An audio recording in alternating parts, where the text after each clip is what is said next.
Bismillah, Assalamualaikum warahmatullahi wabarakatuh. Teman-teman semuanya, kita lanjutkan materi perkuliahan kita tentang karya tulis ilmiah, khususnya tentang penulisan skripsi. Baik, pada bagian kelima ini kita akan bahas tentang bagaimana sistematika penulisan skripsi yang kita pakai di kampus kita, STIL Kifayah Riau. Secara umum, penulisan skripsi itu mengacu kepada ketentuan penulisan ilmiah murni. Ya, misalnya penggunaan bahasa baku, efisien, dan tidak ambigu. Menuliskan rujukan untuk setiap kutipan, serta skripsi itu merupakan laporan yang utuh dan berkesinambungan antara judul, permasalahan, teori, metode penelitian, pengolahan data, kesimpulan, dan saran yang diberikan. Dengan demikian, skripsi akan menjadi hasil kesatuan tulisan ilmiah yang tersusun secara sistematis dan logis. Jadi skripsi ini merupakan salah satu dari karya tulis ilmiah yang ditulis tentang satu tema ya, atau satu judul yang spesifik ya, tentang satu objek atau sebuah objek penelitian untuk kemudian diteliti dengan menggunakan kajian terhadap data-data yang didapatkan oleh peneliti di lapangan penelitiannya. Kemudian dibuatkan laporannya ya yang utuh. Kalau skripsi itu terdiri dari bab 1 sampai bab 5. Yang laporan tadi berkesinambungan mulai dari judulnya sampai kepada kesimpulan dan saran, itu semua mengacu pada satu objek penelitian yang sudah ditetapkan di awal tadi atau sesuai dengan judulnya. Nah, kemudian pada bagian tertentu, kebutuhan sistematika penulisan berbeda antara satu bidang ilmu dengan bidang ilmu lainnya. Jadi kalau teman-teman menemukan nanti ada perbedaan penulisan skripsi di jurusannya atau di prodinya dengan prodi yang lain, atau di kampusnya dengan kampus yang lain, itu sebuah hal yang lazim terjadi. Karena memang untuk penulisan skripsi ini secara detailnya itu panduannya atau tata caranya, sistematikanya itu tidak sama. Tapi secara umum kerangka metodologi yang digunakan dalam menulis skripsi itu sama. Ya, pasti dalam sebuah skripsi itu ada pendahuluan yang isinya tentang permasalahan, latar belakang permasalahan, dan seterusnya. Kemudian pasti ada teori, pasti ada metode yang digunakan. Nah, itu kerangka secara umum. Tapi nanti berkaitan dengan hal misalnya gaya pengutipannya, apakah pakai body note atau pakai footnote, itu tergantung kampus masing-masing. Bahkan di antara jurusan yang berbeda dalam satu kampus itu bisa berbeda gayanya, apalagi antar kampus. Maka yang paling penting ketika menulis skripsi ini, sistematika penulisan yang kita buat itu harus sesuai dengan panduan skripsi atau panduan karya tulis ilmiah skripsi yang ditetapkan oleh kampus tempat kita menuntut ilmu. Ya. Sistematika penulisan skripsi itu terdiri dari 3 bagian. Ada bagian awal, bagian isi, dan bagian akhir. Ya, apa itu bagian awal? Bagian awal itu isinya ini. Itu isi sampul ya, atau cover ya, sampul luar. Kemudian sampul dalam ya. Kemudian ada pernyataan originalitas penelitian, keaslian penelitiannya. Ini ditandatangani dengan materai. Inilah yang menjadi pertanggungjawaban dari seorang mahasiswa atas karya tulis skripsinya. Kalau ternyata itu palsu atau plagiat, maka dia nanti akan bertanggung jawab dan bisa jadi gelarnya itu dicopot. Ya, harus ada pernyataan originalitas penelitian itu yang bermaterai. Makanya orang-orang yang menulisnya pakai joki, tidak asli skripsinya, itu kemudian dipermasalahkan dan bisa dicopot gelarnya, gelar kesarjanaannya. Bahkan untuk magister dan doktor pun bisa. Profesor pun bahkan bisa dicopotnya kalau ternyata terbukti melakukan tindakan-tindakan yang diharamkan dalam dunia keilmian ini. Kemudian ada nota dinas pembimbing 1 dan nota dinas pembimbing 2. Kemudian ada persetujuan pembimbing, itu ditandatangani ya. Kemudian ada pengesahan skripsi oleh tim penguji, ini nanti diterbitkan oleh kampus dan bisa diminta ke Kaprodi. Kemudian ada moto, ada persembahan kata pengantar, ini bisa dibuat sendiri, isinya seperti apa ya, tergantung kebutuhan masing-masing atau kepentingan masing-masing di situ. Kemudian daftar isi lengkap, semua isi skripsi itu poin-poinnya dibuat di daftar isi. Tujuannya supaya mudah untuk mencarinya, ya. Ada coding di situ di halaman berapa gitu ya. Jadi kalau mau cari misalnya teori tidak perlu buka satu-satu, langsung buka cari halamannya. Kemudian ada daftar tabel, ya, dan daftar tabel itu ada nomornya, ya, dan seterusnya. Ya, ada gambar, kemudian ada lampiran, transliterasi, abstrak, ya, bahasa Inggris, bahasa Indonesia, dan bahasa Arab, ya, itu semua ada. Khusus untuk bahasa Arab dan bahasa Inggris nanti diterjemahkan melalui pusat bahasa kita. Ya, jadi yang dibawa ketika ujian itu hanya bahasa Indonesia saja. Nah, kemudian bagian kedua dari skripsi itu adalah bagian inti. Ini isi dari skripsi tadi, itu bab 1 sampai bab 4. Ya, nah, format penulisannya berbeda-beda ya. Kalau metode kuantitatif, dia punya sistematika yang berbeda atau susunan bab dan subbabnya itu berbeda dengan kualitatif. Ya, maupun dengan PTK atau dengan library research atau literatur review. Nah, khusus untuk kuantitatif ada susunan seperti ini. Bab 1 tetap isinya pendahuluan, kemudian subbabnya adalah latar belakang masalah, penegasan istilah, permasalahan, identifikasi masalah, batasan masalah, rumusan masalah. Tujuan, manfaat, ya, bagian D itu dipisah antara manfaat teoritis dan manfaat praktis. Baru masuk bagi bab 2 itu kajian teori, ya. Kajian teori itu langsung kerangka teorinya dibuat, ya, misalnya pengertiannya, faktornya, dan lain-lain itu dibuat sesuai dengan yang ada di buku atau di jurnal yang menjadi referensi peneliti. Kemudian ada bagian penelitian relevan, itu penelitian-penelitian terdahulu yang pernah ada terkait topik yang kita teliti atau terkait judul yang kita teliti.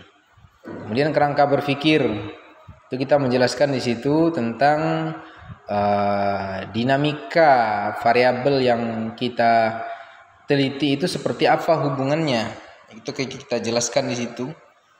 Ya, misalnya hubungan antara motivasi dan hasil belajar itu seperti apa, kita jelaskan dalam kerangka berpikir secara teori. Memang betul-betul dua variabel ini ada hubungannya atau ada dinamikanya yang saling berhubungan di situ. Baru muncul hipotesis penelitian, itu dugaan sementara yang perlu kita buktikan kebenarannya. Kemudian di bab 3 itu ada metode penelitian. Metode penelitian ini ada sampai J itu ya. Kita jelaskan yang pertama jenis penelitiannya apa, kuantitatif. Kuantitatif itu modelnya apa? Apakah survei atau jenis survei atau apa? Atau yang lain? Komparasi kah? Ya, atau korelasional kah? Itu kita jelaskan. Kemudian kita jelaskan variabel penelitiannya apa. Kalau kuanti ya biasanya dua variabel antara X dan Y. Kita jelaskan variabel X-nya apa, variabel Y-nya apa. Kemudian definisi dari definisi operasional dari variabel tersebut. Ya, secara tegas kita definisikan variabel yang kita maksud itu adalah ini. Ya, nanti kita turunkan menjadi alat ukur ini definisi operasional ini. Kemudian waktu dan lokasi kita jelaskan, subjek dan objeknya juga kita jelaskan, siapa yang kita teliti dan apa yang kita teliti. Kemudian populasinya, sampelnya, ya, jumlah keseluruhan subjek kita berapa orang, tapi yang kita teliti atau sampelnya berapa orang yang kita berikan, yang kita minta responnya, yang kita berikan angket. Kemudian teknik pengumpulan data. Itu juga begitu, kita pakai apa? Pakai angket kah, kuesioner kah, blueprintnya seperti apa? Dijelaskan. Baru teknik analisis data. Bagaimana cara kita menganalisis datanya? Nah, baru validitas, reliabilitas, dan sistematika penulisan skripsi secara umum. Ya, itu jelaskan bab 1, bab 2, bab 3-nya apa yang kita bahas itu, yang kita buat itu. Nah, ini proposal baru ya. Nah, di proposal sampai daftar pustaka, lampiran, dan riwayat hidup. Kemudian format penulisan skripsi kuantitatif. Skripsi lagi. Kalau skripsi itu hanya tambahan saja.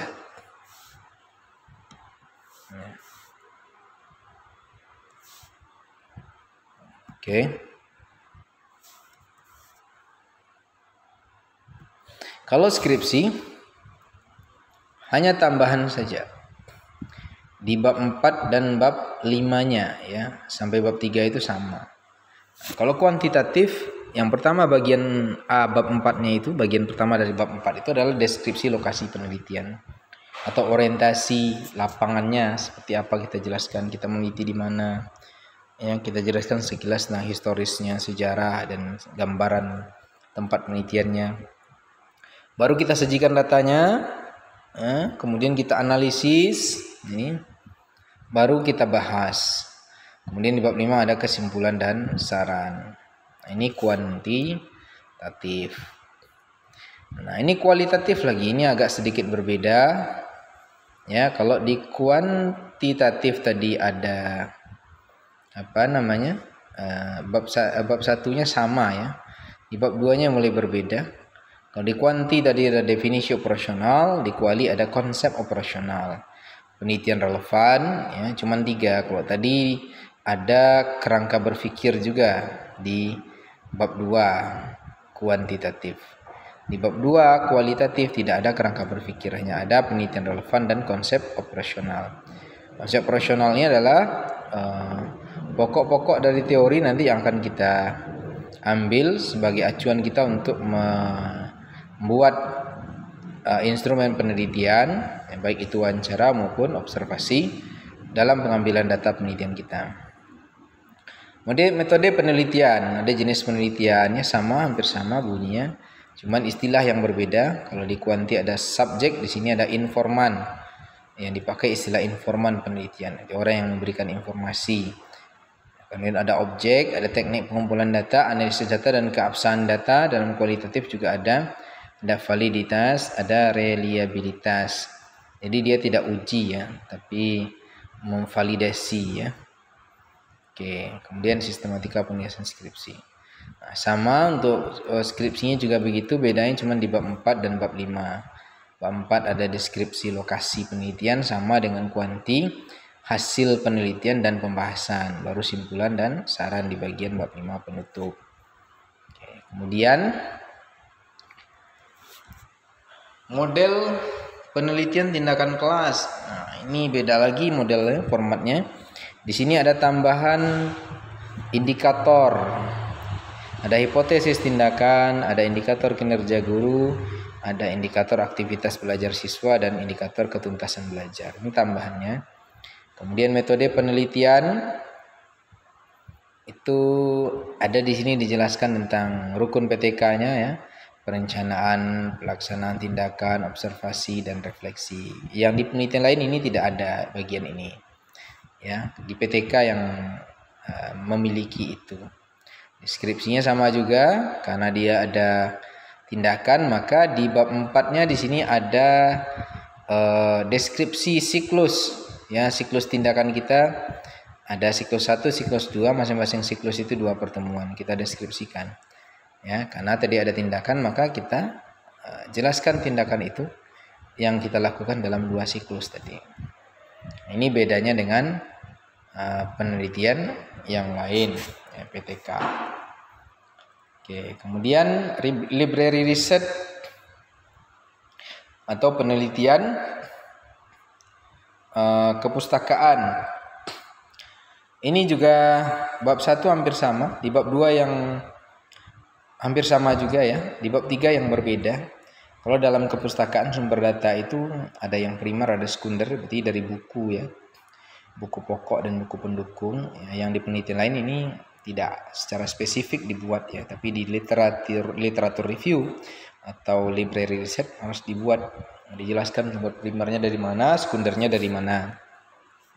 Nah, itu yang beda. Kemudian di bagian skripsinya juga ada sedikit perbedaan.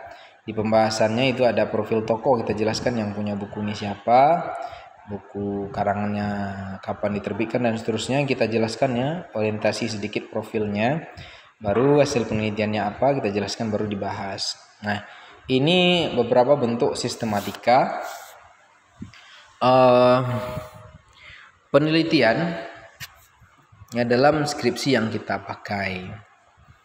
Ya. Tadi ada contoh kuanti, kuali dan PTK, kemudian juga library research. Nah, ini silakan bukunya di kampus ya, diambil bukunya di kampus ya. Nah, ini contoh kalau buat cover begini modelnya ya. Nah, ini nampak kalau dia judulnya lebih dari satu baris, maka dia harus berbentuk piramida terbalik ya. Baris kedua judul itu semakin pendek daripada yang di atas. Kalau dia punya anak judul seperti ini ya, dia panjang begini di bawah, tulisannya kecil. Ada logo ya, ada kalimat di sini kalau untuk skripsi, ada identitas penulis skripsi dan ada identitas kampus atau instansi tempat dia kuliah. Nah, ini juga PIAUD juga begitu, sama ya. Nah, ini nanti bisa diperhatikan ketika melihat membuat skripsi ya. Nah, dilihat ini nanti. Ini contoh-contoh kata pengantar dan seterusnya dalam membuat skripsi ada di sini. Ya, nah, bisa diadopsi, bisa dipakai ya. Dicontoh lah. Nah, ini contoh abstraknya. Ya, untuk abstrak itu kita cukup dua paragraf saja. Paragraf pertama itu tentang tujuan dan metodenya, paragraf kedua langsung hasilnya. Ya, jadi tidak panjang-panjang, cukup 250 kata maksimal. Ya, abstrak itu singkat saja. Nah, itu sekilas teman-teman semuanya ya tentang bagaimana sistematika penulisan karya tulis ilmiah skripsi yang kita pakai di kampus kita. Nah, semoga ini bisa dipedomani ya dengan baik. Ya, dibaca buku panduan itu dengan benar nanti supaya proses bimbingannya berjalan dengan lancar. Karena pengalaman saya dalam membimbing mahasiswa, lamanya bimbingan itu lebih banyak pada pengaturan sistematikanya dibandingkan substansinya gitu ya. Karena substansi itu kadang mahasiswa itu diarahkan juga. Kadang dia tidak punya kemampuan untuk itu ya, tidak bisa juga dipaksa oleh dosen ya. Tapi kalau sistematika itu harus dipaksa, harus betul-betul sesuai. Kalau nggak sesuai ya pasti salah. Tapi kalau kedalaman analisis dan seterusnya itu biasanya dosen akan menyesuaikan dengan kemampuan mahasiswanya dalam melakukan itu. Nah, kalau dipaksa nanti stres pula mahasiswanya kan nggak nggak selesai. Nah, ini yang perlu diperhatikan ya, disimak betul-betul oleh mahasiswa. Dan silakan menulis skripsinya ya. Silakan menulis skripsinya, diajukan judulnya segera ke Kaprodi untuk di SK-kan dan dapat pembimbing. Kemudian bimbingan segera supaya cepat selesai studinya. Ya, semakin cepat studinya selesai tepat waktu itu semakin baik. Ya, menguntungkan bagi mahasiswa dan juga untuk kampus. Ya, tapi kalau semakin lama mahasiswanya selesai, mahasiswanya dirugikan, kampus juga ikut dirugikan. Ya, saya kira itu teman-teman semua ya, untuk sama-sama diperhatikan. Untuk tugas kita di perkuliahan ini nanti akan saya jelaskan melalui komunikasi kita di via WhatsApp ya. Itu akan kita jelaskan nanti. Saya kira itu kita tutup. Wassalamualaikum warahmatullahi wabarakatuh.